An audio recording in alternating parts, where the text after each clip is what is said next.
नाज़रीन भलीकार चवंदासीं ऐं ज़िक्र कंदासीं सिंध में अमन अमान जी सूरत हाल जो त कराची हैदराबाद सखर लाड़काने समेत कश्मीर कंदकोट जेकॾहिं पाण ॻाल्हि कयूं त शहरी इलाइक़नि जी या कचे ऐं पके जी त अमन अमान जी सूरत हाल का ख़ातिर ख़्वाह नाहे।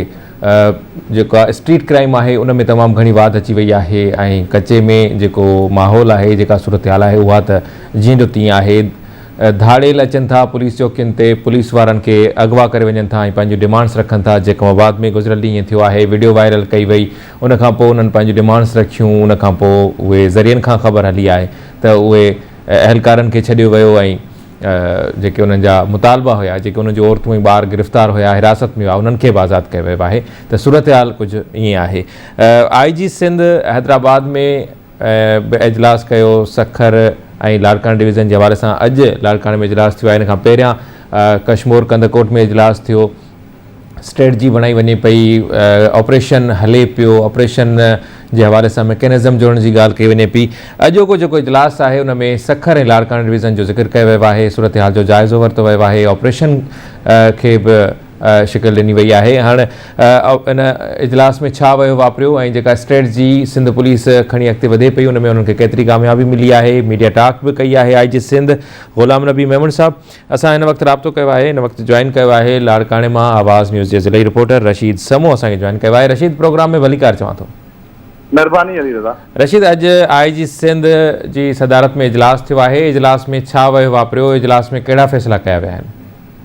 ॾिसो, बिल्कुलु अली रज़ा, अॼु IG सिंध जी सदारत हेठि सखर ऐं लाड़कानी डिवीज़न जो आला सताई जेको इजलास हो SSP ऑफिस में थियो, जिते DIG Larkana Mazhar Nawaz Shaikh, DIG Sukkur Javed Jiskani, SSP Larkana doctor Mohammad Imran Khan ऐं SSP सखर खैरपुर, SSP कश्मीर कंदकोट जेकमाबाद ऐं शिकारपुर जे SSP उन्हनि इजलास में शिरकत कई आहे। ही रुगो अली रज़ा ॻाल्हि कजे त रुगो इजलासनि ताईं जेको आहे IG महदूद आहे ऐं का बि कार्रवाई हिन जेकी धाड़ेलनि ख़िलाफ़ न थी सघी आहे।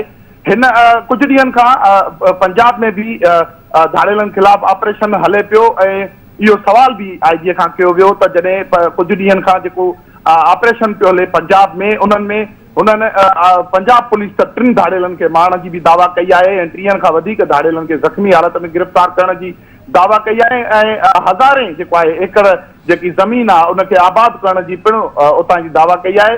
इहो असां वटि जेको आहे पुलिस लाइ वॾो सराहनीय निशान आहे त असां वटि जेके आहे कंदकोट कश्मीर या घोटकीअ जे धाड़ेल वीडियो भरे ऐं मुग़विन ते तशद्दुद करे ऐं उहे वीडियो वायरल कनि था, पर हिन वक़्त ताईं पंजाब जे कचे मां कॾहिं बि का अहिड़ी वीडियो न आई आहे ऐं न ई को जेको आहे को पुलिस अहलकार उते को शहीद एतिरनि ॾींहंनि में ॿुधो आहे त थियो आहे। पर असां वटि कश्मीर कंदकोट में केतिरा ई पुलिस अहलकार शहीद थी विया, पर उन्हनि जे खून सां बि हिन वक़्त ताईं जेको आहे उन्हनि जो खून जो बि अज़ालो न थी सघियो। उन्हनि धाड़ेलनि खे बि पुलिस न मारियो। रुगो जेको IG सिंध आहे ग़ुलाम नबी मेमन इजलासनि में पूरो आहे। हिन वक़्तु सूरत हाल कंदकोट कश्मीर जी आहे त SSP कंदकोट कश्मीर में परमानेंट न आहे, उहा चार्ज SSP इरफान समेक आहे, जेको शिकारपुर जो SSP आहे।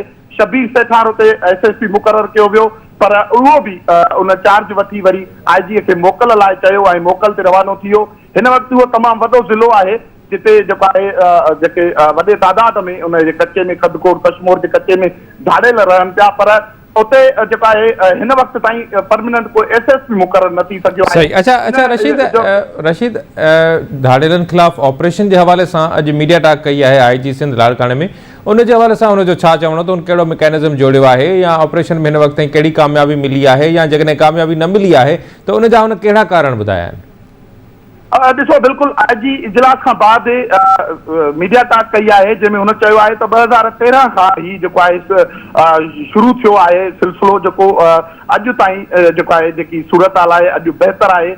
2013 खां काफ़ी बहितर आहे कंदकोट कश्मीर जे ऐं घोटकी वारे कचे जी ऐं उनमें काफ़ी सूरत हाल बहितर आहे। वधीक उनजो चवणु आहे IG जो त छाकाणि त जॾहिं जेको आहे उनजी जेकी सूरत हाल आहे अॻ में जेको आहे उनजो घणो नुक़सानु कयो वेंदो हो, पर पुलिस जो हिन वक़्तु जेको आहे नुक़सानु एतिरो नथो थिए। उनजो चवणु आहे उनजी वजह इहा आहे त ऑफिसरनि जेके आहिनि उहे जेकी ट्रेनिंग याफ़्ता आहिनि उहे थियल मुक़ररु कया आहिनि, SOP ते अमल कराए ऐं पंहिंजे न पर दुश्मननि जो नुक़सानु कयो आहे।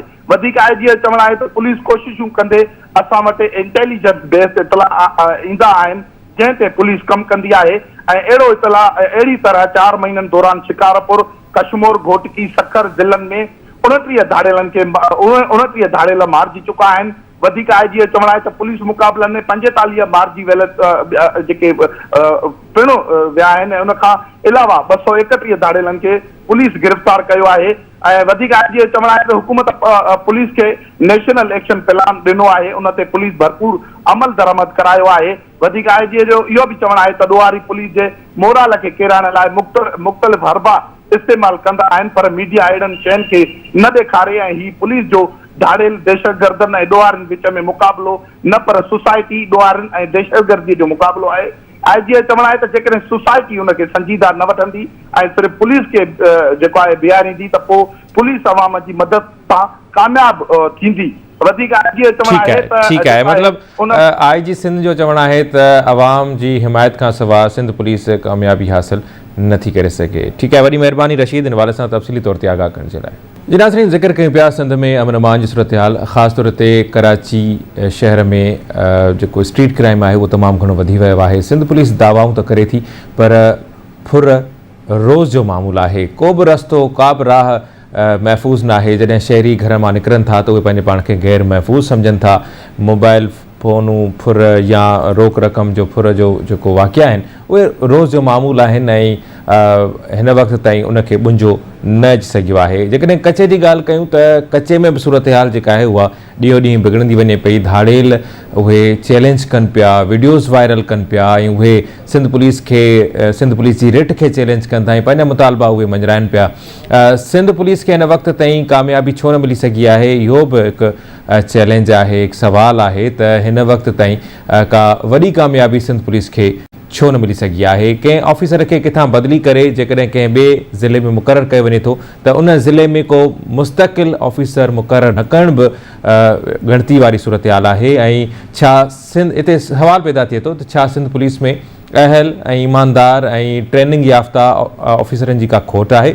जेकॾहिं ईअं आहे त पोइ इहा ॻणती वारी सूरत हाल आहे। सिंध हुकूमत खे घुरिजे, सिंध पुलिस जे आला अख़्तियारनि खे घुरिजे त इन मामले खे बहितर नमूने सां टैकल करे ऐं उनखे जेके अहिड़ा ज़िला आहिनि, ख़ासि तौर ते कशमोर कंदकोट ज़िलो आहे त उते ॿियनि सूबनि सां उन जा बॉर्डर मिलनि था। उते मुख़्तलिफ़ जेके ॾोह आहिनि उहे उते ॼण त उन सुञातो वेंदो आहे त इन क़िस्म जा जेके ॾोह आहिनि उहे थींदा आहिनि। ऐं पंजाब पुलिस खे जेकॾहिं कामयाबी मिली रहियूं आहिनि त सिंध पुलिस खे कचे में का ख़ासि कामयाबी छो न मिली रही आहे। या जेकॾहिं जेके टेक्नोलॉजी आहे, छाकाणि त गुज़िरियल कुझु ॾींहंनि खां वठी सिंध पुलिस बि तयारी कई आहे, सिंध पुलिस चौकियूं क़ाइमु कयूं आहिनि।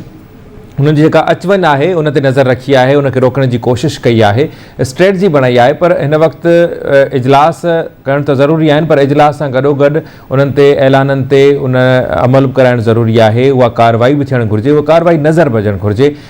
जेकॾहिं जेके धाड़ेल आहिनि उहे वीडियोज़ वायरल कनि पिया, उहे डिजिटल जेका टेक्नोलॉजी आहे उनजो उहे इस्तेमालु कनि पिया त सिंध पुलिस खे बि करणु घुरिजे। ऐं अहिड़ा कहिड़ा कारण आहिनि जो अॼु ताईं बि उहे नोगो एरियाज़ बणियल आहिनि जिते असांजी पुलिस, असांजा इदारा नथा वञी सघनि ऐं धाड़ेल पंहिंजी जेका हिकहठी आहे कचे में उहा क़ाइमु करे वेठा आहिनि। हज़ारे एकड़ ज़मीन आहे जेका कब्ज़े हेठि आहे। इहो बि हिकु वॾो चैलेंज आहे। ज़मीनी मामलनि ते झेड़ा थियनि था ऐं जेके कचे जे अंदरि जेका वेड़ आहे, जेका जंग आहे, उहा कब्ज़नि जी ऐं उहा राज क़ाइमु करण जी बि हुजे थी। ऐं उहो राज कंहिंजो क़ाइमु आहे ऐं कुझु इलाइक़ा आहिनि उहे विरहायल आहिनि, उहे उन्हनि माण्हुनि जूं ॼण त अलॻि अलॻि जागीरूं बणियल आहिनि। उन्हनि गैर क़ानूनी जागीरुनि खे केरु टोड़ींदो, इहो बि हिकु सवाल ऐं हिकु चैलेंज आहे। सिंध जो वॾो वज़ीर सैयद मुराद अली शाह साहिबु चई चुको आहे त धाड़ेलनि खे का बि सियासी पनाह या सियासी सपोर्ट न आहे। पर जेकॾहिं ईअं ई आहे त पोइ उहे धाड़ेल अञा ताईं बाअसर छो आहिनि, उहे अञा ताईं कानून जे पकड़ खां आज़ा छो आहिनि। मुनज़्ज़म तरीक़े सां सिंध पुलिस खे स्ट्रेटजी बणाइणी पवंदी ऐं कार्रवायूं करणियूं पवंदियूं त उनखां पोइ जेको धाड़ेल राज आहे उनखे ख़तमु करे सघिजे थो। ऐं सॼी सिंध में कराची हुजे, हैदराबाद हुजे, मीरपुर ख़ासि हुजे, टंडोला यार हुजे, दादू, नौशहरो, लाड़कानो, जेके बि शहर आहिनि असांजा उते अमन अमान तॾहिं ई क़ाइमु थी सघे थो जॾहिं सिंध पुलिस जेका मुहाफ़िज़ आहे, जंहिंजी ज़िमेवारी आहे, जंहिंजी पहिरीं ज़िमेवारी आहे आम शहरनि जे जान ऐं माल जी हिफ़ाज़त करणु, उहा जॾहिं संजीदा थिए ऐं उहा जॾहिं पंहिंजी जेका स्ट्रेटजी आहे उहा बहितर बणाए उन ते अमल करे ऐं जेके सियासी मामला आहिनि या जेके मुख़्तलिफ़ मामला जेके रंडकूं मटियल आहिनि उन्हनि खे नज़रअंदाज़ करे उन्हनि खे थुॾे उन खां पोइ उहो अमल थी सघे थो। पंहिंजो ख़्यालु रखंदा प्रोग्राम पंहिंजी पुॼाणी ते पहुचे थो। मूंखे टीम खे ॾींदा इजाज़त। अल्लाह निगहबान।